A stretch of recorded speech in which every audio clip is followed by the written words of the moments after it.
Okay, everyone, thank you and welcome to another episode of the Love Fruit podcast. And today we have another special guest, and we are joined by Raini Pachak, who's someone that I've known and met a number of times, and someone that I follow online, and I'm interested in what he's doing. And he's doing a lot of interesting stuff behind the scenes with the fruit diet, the fruitarian, raw vegan, whatever you want to put it. He's playing a big part in that. So it'll be interesting to learn more about that. From what I know about you, Rainy, is one of the things you're involved in at the moment is a project where you're making a film. I don't know exactly the full details of that, so we might get into that if you want to talk about that. Sure. And you've also been you've basically been the official filmmaker, videographer of the Woodstock Fruit Festival, and you've worked closely with that, and we've been at that event a number of times together. Um, so, anything else you'd like to say, sort of introduction to yourself? No, that's pretty much it. Been a fruit-based raw vegan, almost high raw vegan, not entirely raw, not 100%, but for the last 13 and a half years, been a videographer. My profession is videographer. And yeah, working on a documentary right now that should be pretty awesome about the fruit-based diet. Amazing, yeah. So, well, let's go back to your start. Did you start off with a healthy diet, healthy upbringing? What was your story? Relatively, yeah, I'd say my mom. I grew up mostly with my mom, and she was like, we weren't vegetarian or vegan or anything, but she's fairly health conscious. You know, we grew up with rice milk and soy milk rather than cow's milk. No sugar cereals, no video games, no processed foods really. She'd make, stir fry veggies and maybe some chicken or something. But yeah, I grew up fairly healthfully, relatively speaking. Now, relative to how I eat now, I'd say that's crap, but um, Were you always like quite an active lifestyle as well? yeah, I think I was a big skateboarder and longboarder, cyclist. I've never had a driver's license, so I've always, until I got married and relied on Anna to drive around. Sometimes I've never had a driver's license, so I've always uh, my mode of transportation is self-powered mostly for my life. Yeah. And Yeah. is it where is it you're from originally? From Salt Lake City, Utah, in the Right, U.S. Mhm. right. And so And actually, that's where my mom's from. Grew up there, and my dad lives in southern Utah, in those Red Rock areas. yeah, The that desert. I remember you making videos with that in the background, like the sort of the Red Rock area, Hmm. the redneck hot top video and stuff like Yeah, that. You're also a musician, right? I play guitar and try to sing. I like I like to learn more instruments. I Mm, play a little bit of piano, but yeah, mostly just guitar. sure. So let's Yeah. talk about how did you end, when did you become vegan? When did you go raw? Was it all around the same time, or what's that Yeah. story?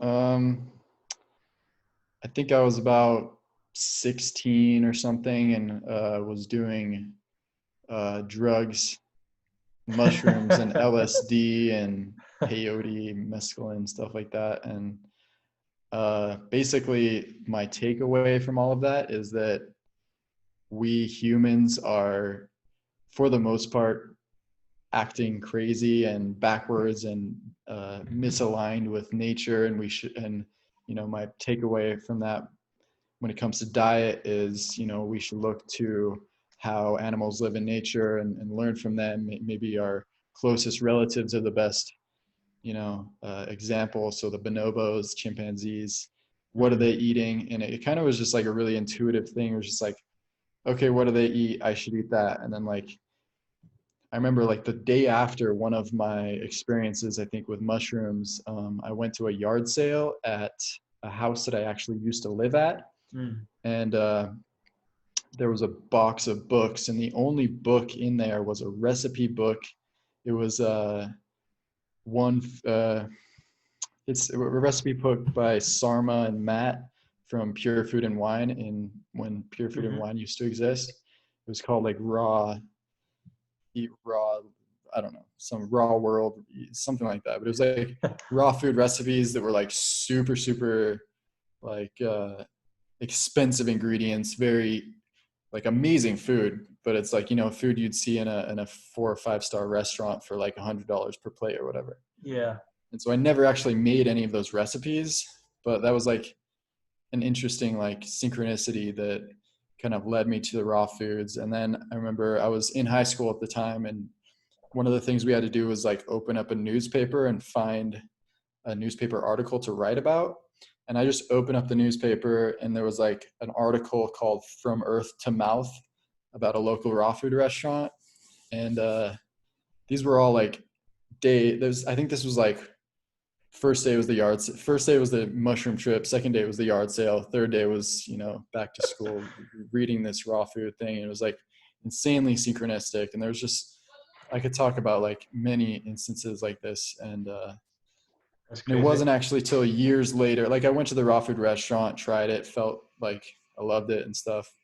But it wasn't until I was 18, I think it was about 2 years later, that I really like went raw vegan, like really overnight, just kind of was like, okay, I'm not eating cooked food anymore. And I did that for like somewhere between, I think 3 to 4 years, 2 to 3.5 years, I'm not sure. Strictly raw, but it was all like high fat, gourmet raw. I worked at this raw food restaurant and learned what I knew from, Right. you know, David Wolf, Matt Monarch, raw foodists in the high fat gourmet style raw eating. And I mean, no, I felt amazing. Like that's why I stuck to it. And like, cause it was just my only reference. Like relative to a standard American diet, you feel amazing going raw, even if it's gourmet Sure. raw. You don't Sure. realize that like, oh, all these nuts and seeds take a lot more to digest, because, you know, the junior bacon cheeseburger with 5-piece chicken nuggets that I was eating before Right. made me feel that much worse. So anyways, So you've so really done like, that. Yeah. Sorry. no, go ahead.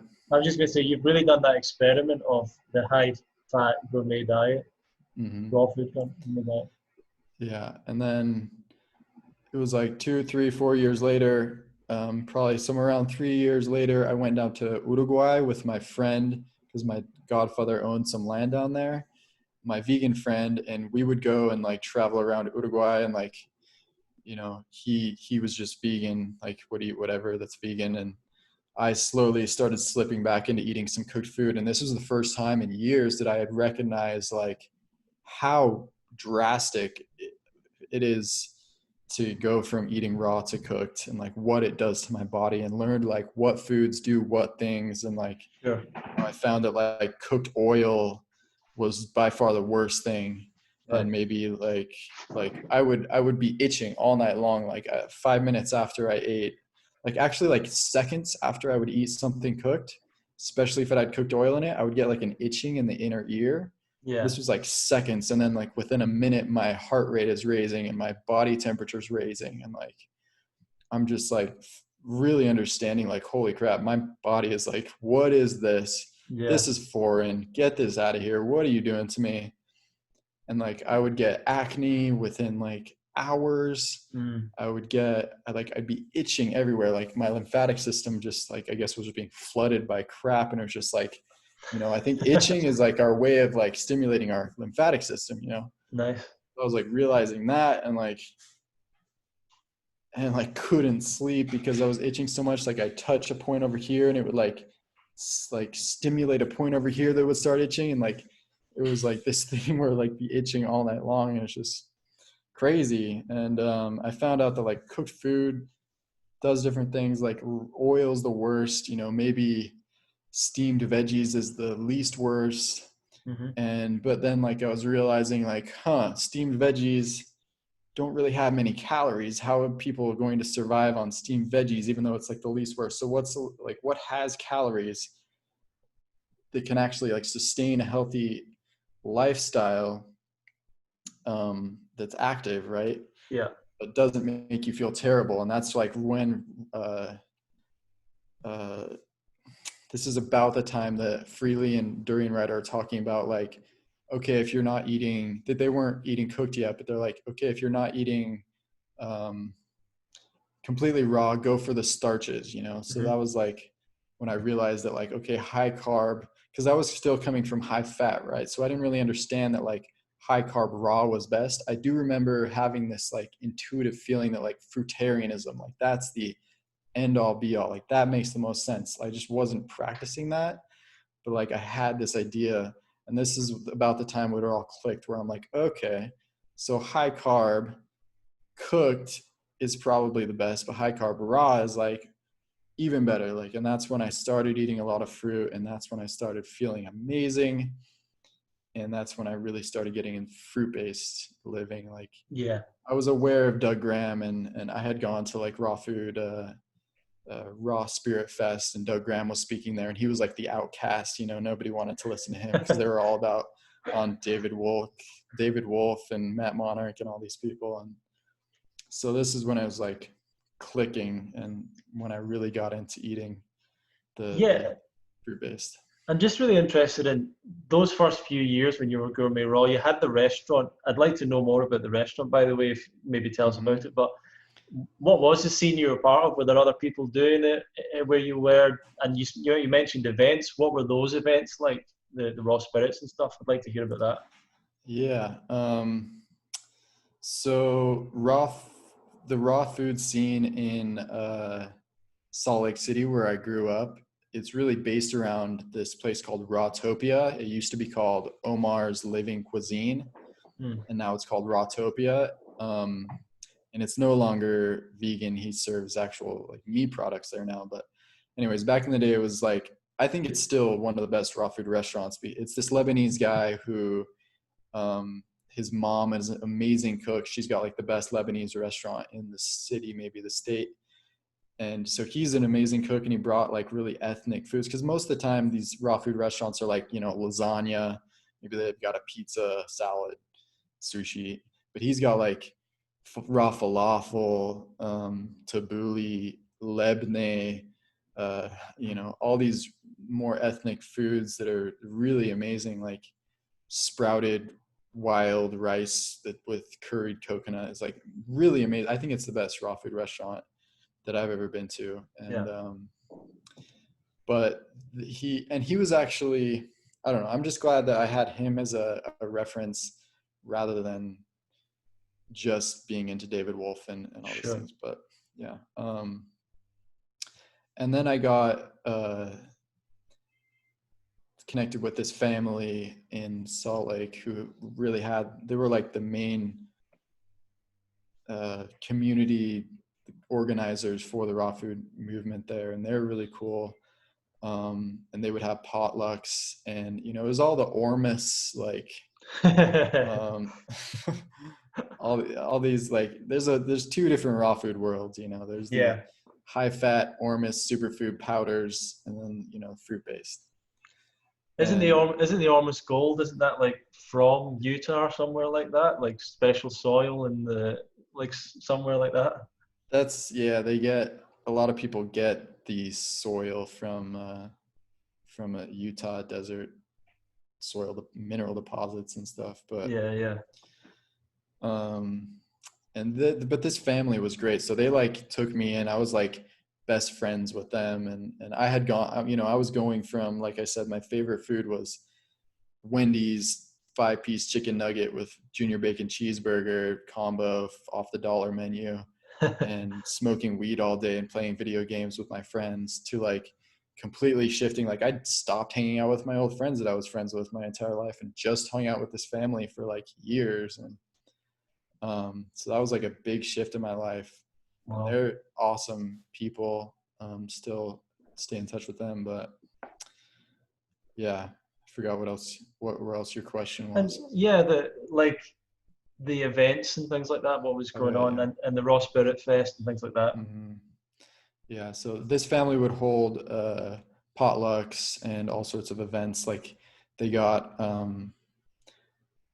was it Barry Carter, or maybe it wasn't, I don't know. They got like one of the most famous Ormus people to come and do events, and they got like they did all sorts of stuff. But Raw Spirit Fest, I went to Raw Spirit Fest with this family as well in Sedona, and then I also went in Santa Barbara the next year. And those are definitely mostly the, you know, the gourmet David Wolf centered Matt Monarch raw food world side of things. Lots of products, lots of raw chocolates.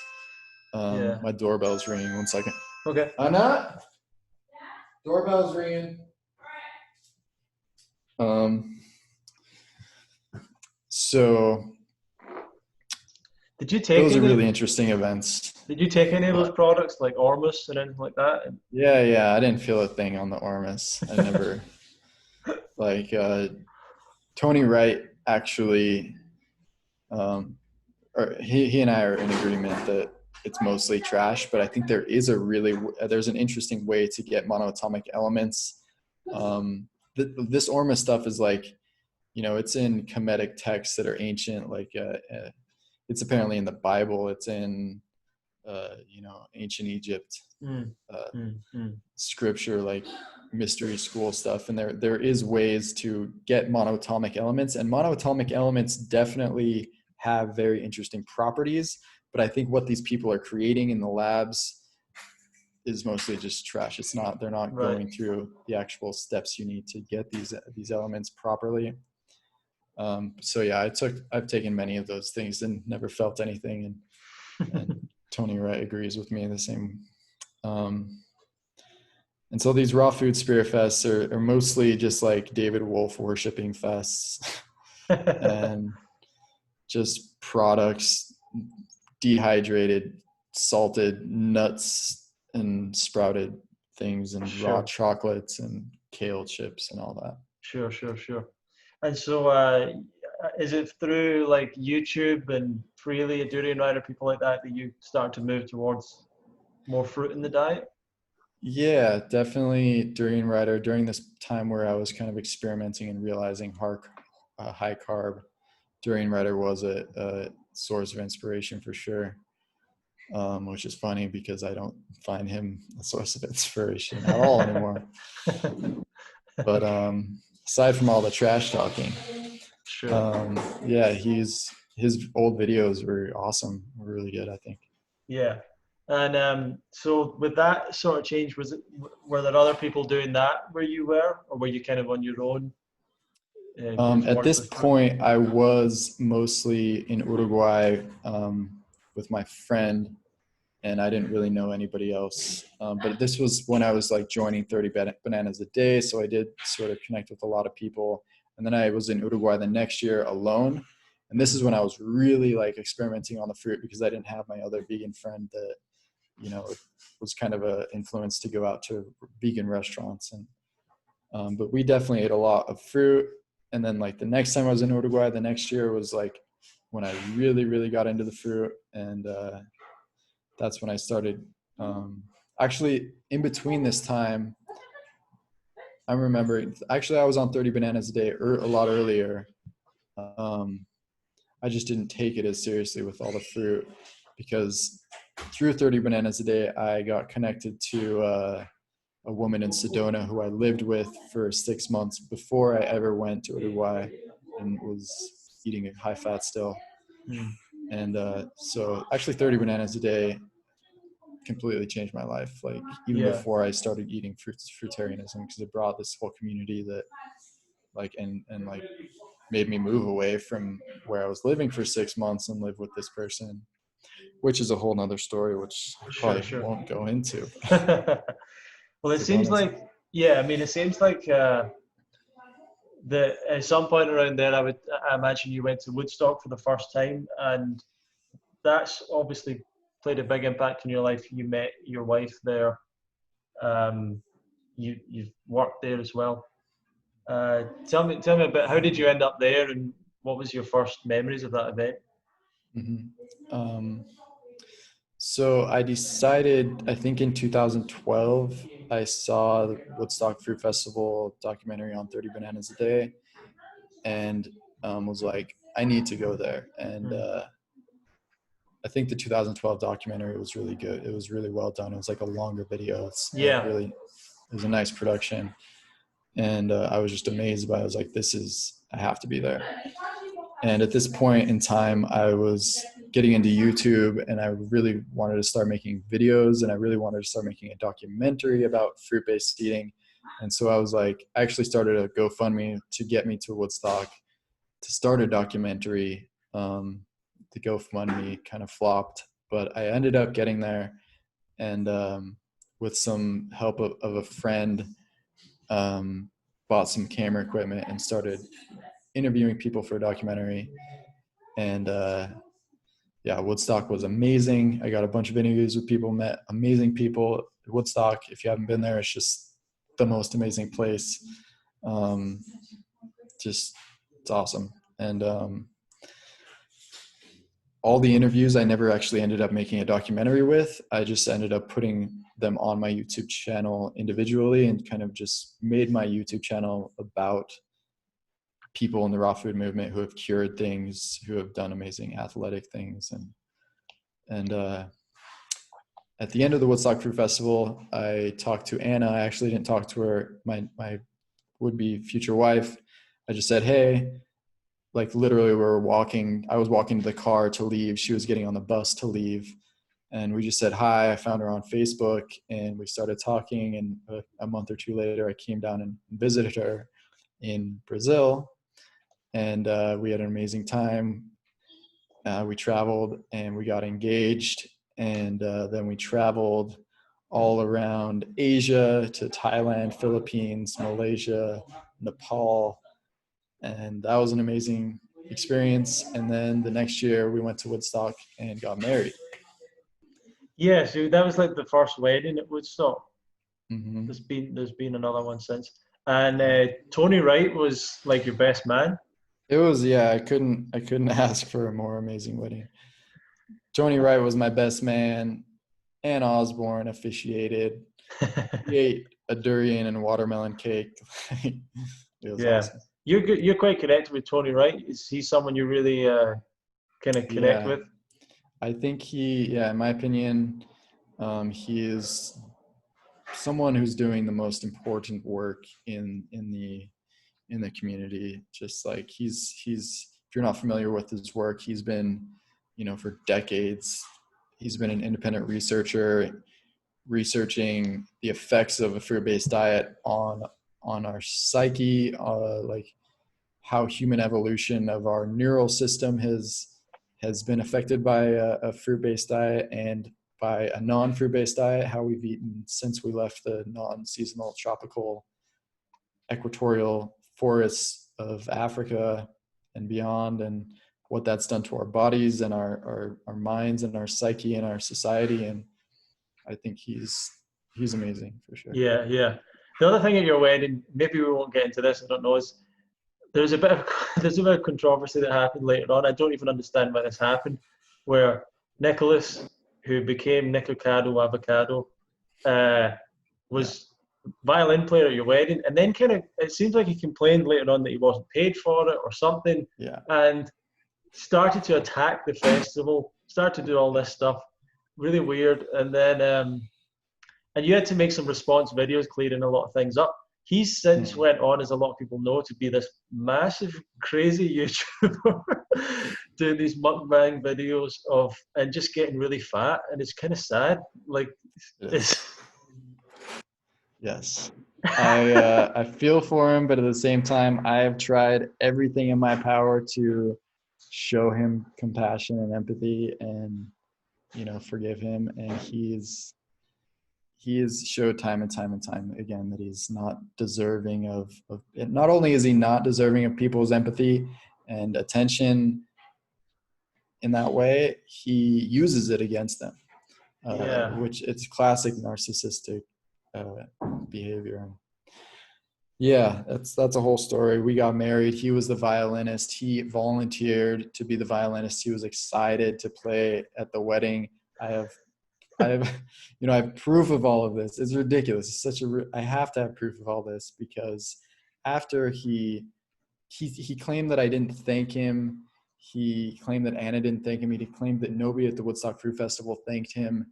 And it just boiled down to him wanting more attention, which is basically what his life has shown time and time again, is that he needs everybody's attention, and so much that he is willing to, if he doesn't get it, destroy them, destroy organizations, destroy people's lives, their livelihood, if he doesn't get the attention that he desires and feels he deserves. So yeah, it's a whole long story. Yeah. I've got a video on it. I've got various videos on it that I've had to make, because once he started to try to destroy the Woodstock Fruit Festival, I was, as the Woodstock Fruit Festival's videographer and part of his controversy, because it was my wedding that he was a part of. I made a video, and I made the mistake of, I made a video in defense of Woodstock, and I made the mistake of letting Facebook know that I was making this video in defense of Woodstock like a few days before it actually was uploaded.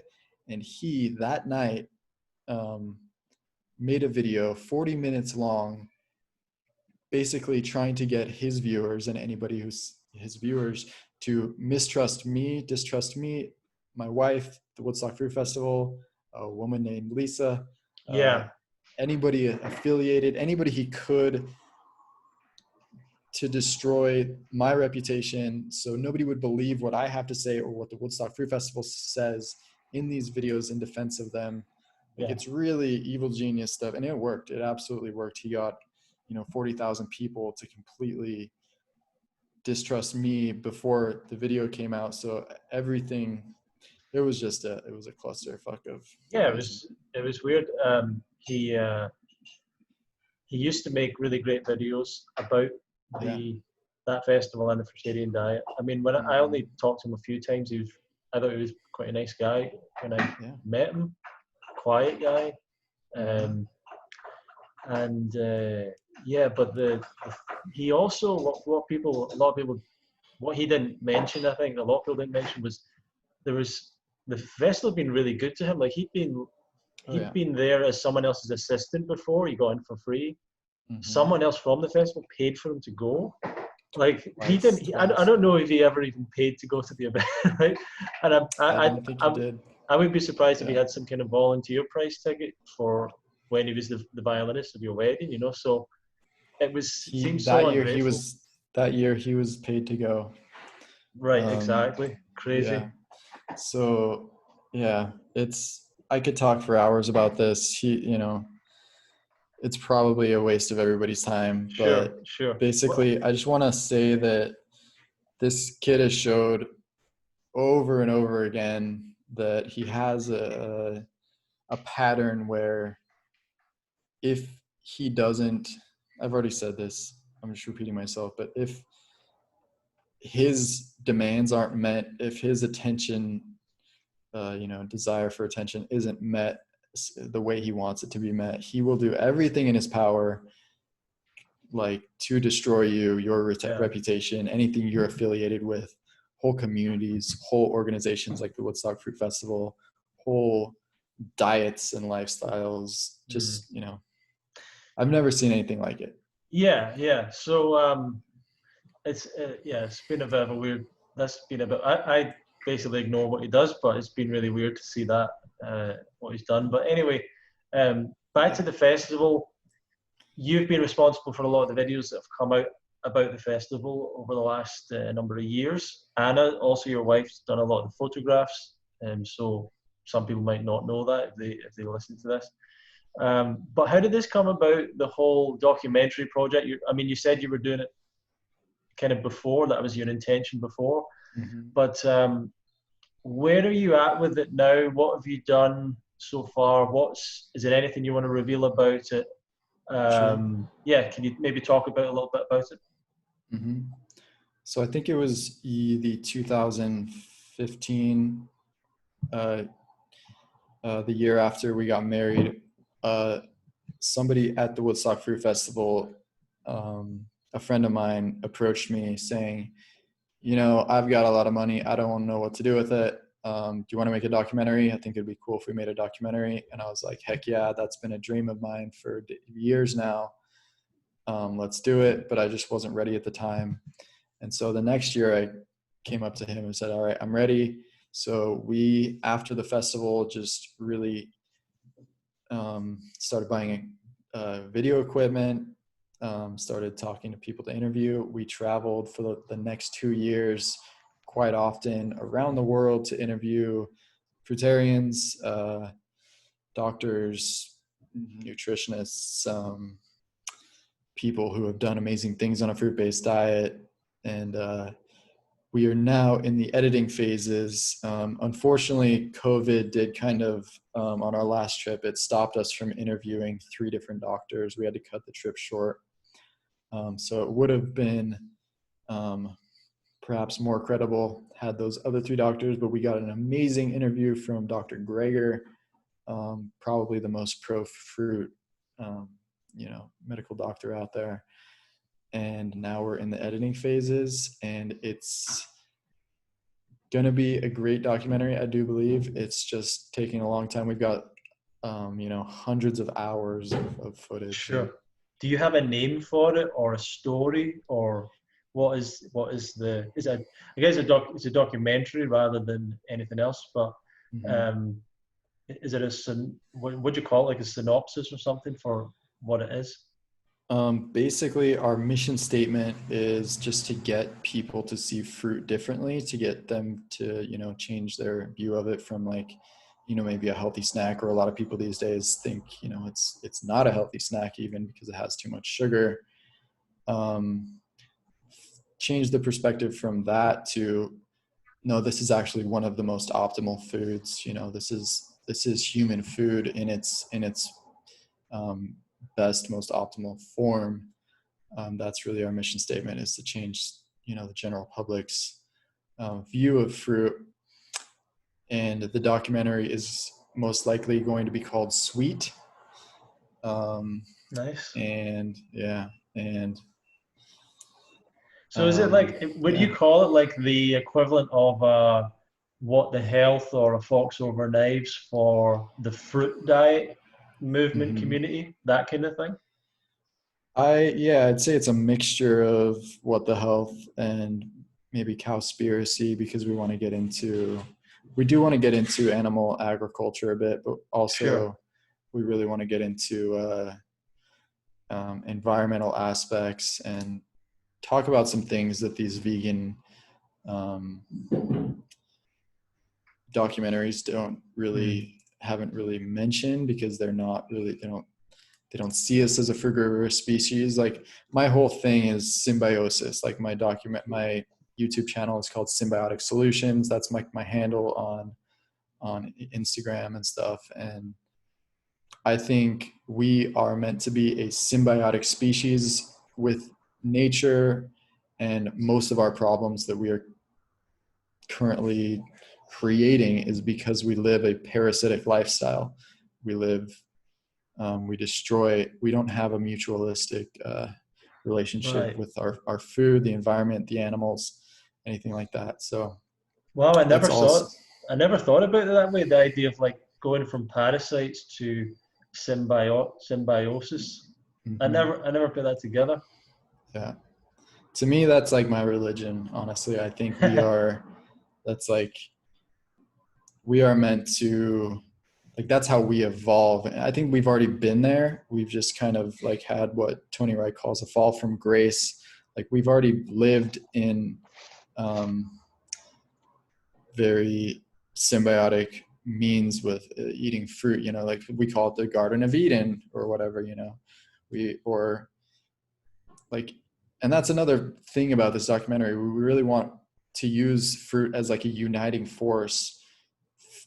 Atheists and atheists and theists, basically, they're like batting heads, but like through fruit, it's a lifestyle that we can all agree on, that, whether we believe in the Garden of Eden or evolution in the forests of Africa, it's like a way of life that we can see is valid and legitimate, or, you know, holy and righteous, and work towards that to really solve the vast majority of our problems, I think. Absolutely. I think, there's a lot of criticism of people that when people say they want to change the system, they want to change the world, often they don't have a solution. They don't have something that is better. So they'll say they want to change capitalism, they want to change whatever, but they don't actually have a plan. Whereas this is the one thing I think that we can say this actually works and makes sense. Like for everything, healthcare, environment, animals, um, ecology or whatever, like resources, economics, everything that work, like it totally makes sense, this change. Yeah, and it should, because I mean, this is how we used to live. We've just complicated things and added so many things that are completely unnecessary and harmful. So I mean, just going back to a more primitive, simple lifestyle. I mean, I think technology is amazing, obviously, and we can use technology. And I think we did actually use technology a lot more in the past, in conjunction with a more natural symbiosis, harmony with nature, in ways like I think we could develop technologies with this sort of mindset that are like vastly superior to most of what we're using now. Well, just And I think think, about, yeah, sorry. no, go ahead. Go ahead. I I was was going going to to go into say, some. I was going to say, just on that point, just think about the amount of wasted research time and human hours put into Oh, yeah. how can we cure type 2 diabetes? How can we get rid of heart disease? Like, if everyone just switches diet, all of that, we can stop researching all that stuff and just start researching. Like, Yeah. so that would make a huge difference as well. Yeah. I mean, everything we do, all of our money, the vast majority of our money goes to defense. Like we spend most of our money looking, discovering and researching and developing technologies that are designed to kill other people. Like that's where most of our money goes. And that's like the definition of parasitism, is people making huge amounts of profits, just warmongering, killing other people for resources. And it's insane. It's absolutely Sure, the epitome of insanity. sure. Um, and yeah, like not just like what you said, cancer research, all of this COVID stuff. Imagine if all of this money going into vaccines went into maybe subsidizing fruits and vegetables for people, because we know that COVID really goes after people with all cause mortality, with, you know, with Yes, diseases that are directly related to not eating enough fruit. Like there's literally one of the biggest meta studies, one of the biggest, most comprehensive health studies on the planet say all cause mortality is directly related to not eating enough fruit. That's like the yes. main point that they came up with. Yeah. And I think that there's been obviously a massive wasted opportunity over the last 8 months with the COVID thing to start to actually promote a healthier lifestyle. And it seems to be the case that it was decided, or that wasn't the narrative, right? But the crazy thing is, really, that, and I don't know if you've experienced this with your interviews. I'd like to learn more about your interviews, but I recently interviewed a physical anthropologist that studied howler monkeys, spider monkeys, has a big, long track record for, I think, about 40 years. And I was asking them about their diet. I was asking about the comparison to humans, and they just could not see the connection.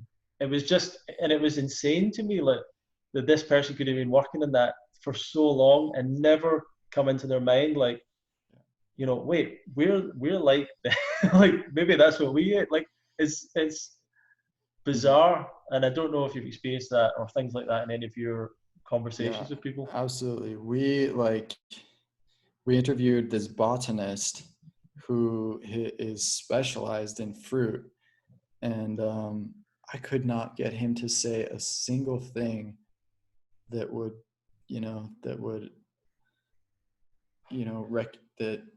that would, you know, promote humans eating more fruit and that being a good thing for some reason. Like there was other than like, oh, they taste good and they're, you know, they taste good, you know. That's the weird thing, yeah, that I've seen people say like, oh yeah, fruit's got it's just but it's just really water and sugar.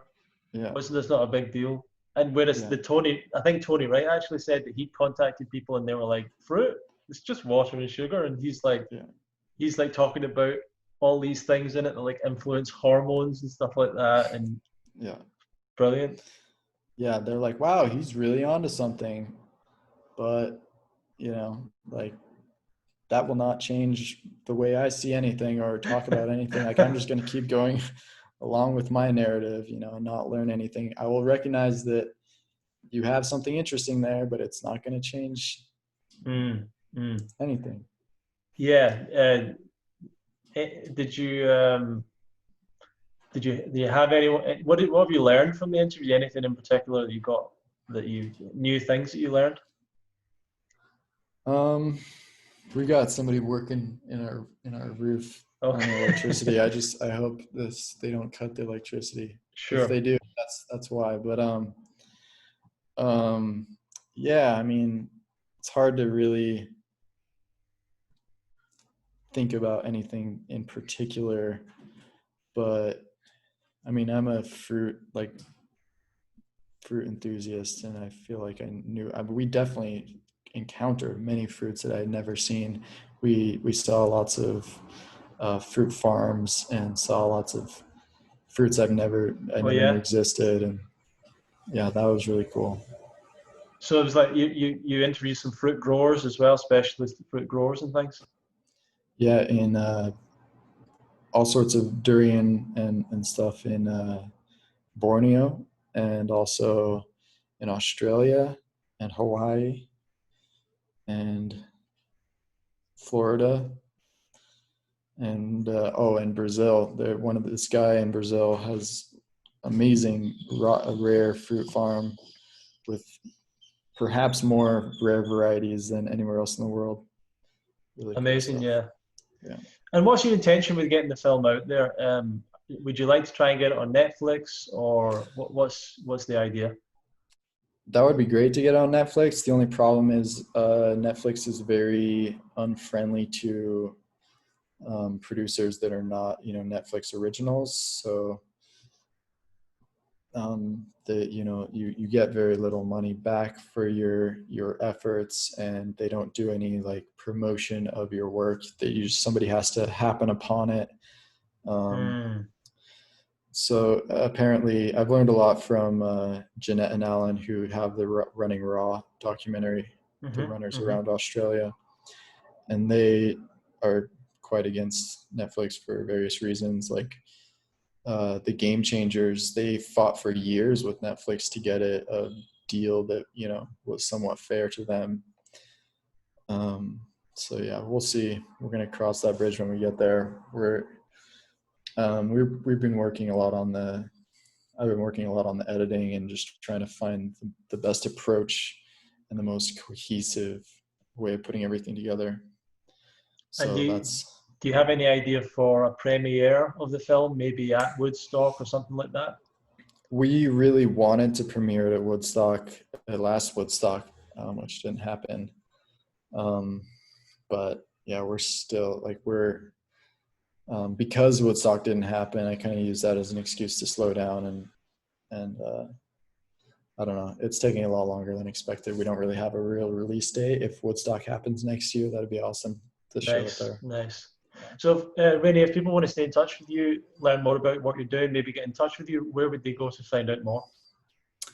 Um, my Instagram, I guess, is where I post the most. I'd like to get back into YouTube.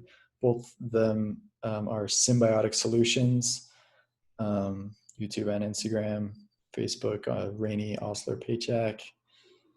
And yeah, I'm not posting a whole lot other than Instagram stories, wasting a lot of time on Sure. that. But Oh, yeah, okay, well, thank you very much for joining us today. And sure, man. for everyone listening, go and follow Rainy at Symbiotic Solutions, YouTube, Instagram. come along to Woodstock next year or any year really and support the festival. It's one of the best, basically the best things you'll ever do in your life is go to the Woodstock Fruit Festival, especially people in this, the raw vegan movement, the fruitarian thing. Like, if you're not there, I just don't understand. I just do not understand people that live in like New York, Vermont, like all the people that live nearby and don't go and who are into this. I just don't understand it. But woodstockfruitfestival.com, check that out. If you want to support this podcast, you can follow us on YouTube, Spotify, iTunes. Feel free to share it with others. You can go to fruitfest.co.uk to join our newsletter to get more announcements about the podcast and other things. And we also have a festival in the UK that you can find out more about there as well. Thank you for joining us today. And Raini, we'll see you another time. Thank you for joining us. Thanks for having me. Yeah, have a great night.